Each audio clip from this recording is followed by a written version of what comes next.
कर्म योग। सबसे पहला कर्म मनुष्य के मन में विचारों के रूप में, कल्पनाओं के रूप में, कामनाओं के रूप में होता है। जिन्हें इस बात का भाव है कि कर्म बंधन से मुक्ति चाहिए, उन्हें सर्वप्रथम इस बात पर विशेष ध्यान देना होगा कि कर्म का निर्माण प्राथमिक स्तर पर कहाँ होता है। कर्म का निर्माण प्राथमिक स्तर पर उसके सूक्ष्म स्वरूप में हमारे ही मन में होता है, जिसके प्रकार मैंने अभी 3 कहे: विचार, कल्पना, कामना। हाँ, इनके पीछे भाव भी है। भाव रूप ही की सेवा के लिए विचार, कल्पना और कामना की उत्पत्ति होती है, उनका निर्माण होता है। कर्म योग के माध्यम से वही कर्म जो अन्यथा कर्म बंधन हो सकता था, उसे कर्म मुक्ति का किस प्रकार साधन बनाया जाए, यह प्रशिक्षण उस आदि काल में भगवान कृष्ण के माध्यम से और आदि गुरु मुनि वेद व्यास जी के माध्यम से ये व्यक्त हुआ है। ये प्रशिक्षण विचार की उत्पत्ति के मूल स्रोत पर ही जाकर के परिष्कार की एक प्रणाली स्थापित करता है, एक दृष्टि देता है, जिससे दिन भर के जितने भी आवश्यक कार्य मनुष्य को करने हैं, जिनके कारण कर्म बंधनों का निर्माण संभव है, वो कर्म बंधन न बनते हुए मुक्ति पथ की ओर ले चले। कर्म से मुख नहीं मोड़ा जा सकता। मनुष्य निठल्ला भी बैठ जाए, पूर्णतः अकर्मण्य भी हो जाए, तो भी कर्म तो होता ही रहेगा। मस्तिष्क क्या शांत बैठेगा?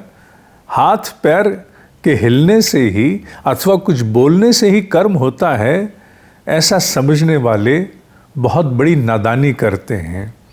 हमने मुंह से कुछ नहीं कहा, हमने हाथ से कुछ नहीं किया, तो अर्थात कर्म हुआ ही नहीं। भाव रूप में, विचार रूप में, कल्पना रूप में जो हो गया वो कर्म ही है। और कर्म का उसी स्तर पर बंधन के स्थान पर मुक्ति रूप में एक स्थापना हो जाए, यह कर्म योग का मर्म है। ना तो कर्म से पीछे हटा जा सकता है और ना ही मन के धरातल पर निर्मित होने वाले कर्म के प्रतिफल, परिणाम, उसकी प्रतिक्रिया से मुक्त हुआ जा सकता है। तो क्यों ना फिर केशव की दी हुई इस दृष्टि से पूरित होकर हम जहाँ तक संभव हो अपने प्रत्येक भाव, प्रत्येक विचार, प्रत्येक कल्पना और प्रत्येक कामना के माध्यम से स्वयं को प्रतिदिन मुक्त करते चलें। दायित्व की पूर्ति भी हो, और ऐसे दायित्व जो बहुत कठिन और कठोर निर्णय के लिए भी प्रेरित करते हैं। मनुष्य के जीवन में होने वाली घटनाक्रमों में प्रतिक्रियाएं सदा सरल और सहज नहीं होती। अनेकों बार निर्णय और दृष्टियां बड़ी कठोर लेनी पड़ती हैं।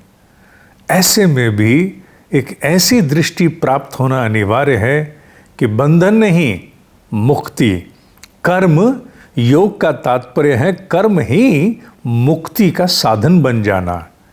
यही प्रशिक्षण इन 43 कक्षाओं में देने का प्रावधान कर्म योग के इस प्रस्तावित प्रशिक्षण में है। अगर इसमें जुड़ना चाहते हो तो आओ, तुम्हारा आह्वान है। नीचे दिए गए विवरण में एक फॉर्म है, जिसे भरते ही तुम्हारा नाम हम तक पहुंचेगा और हम तुम्हें स्वयं संपर्क करेंगे।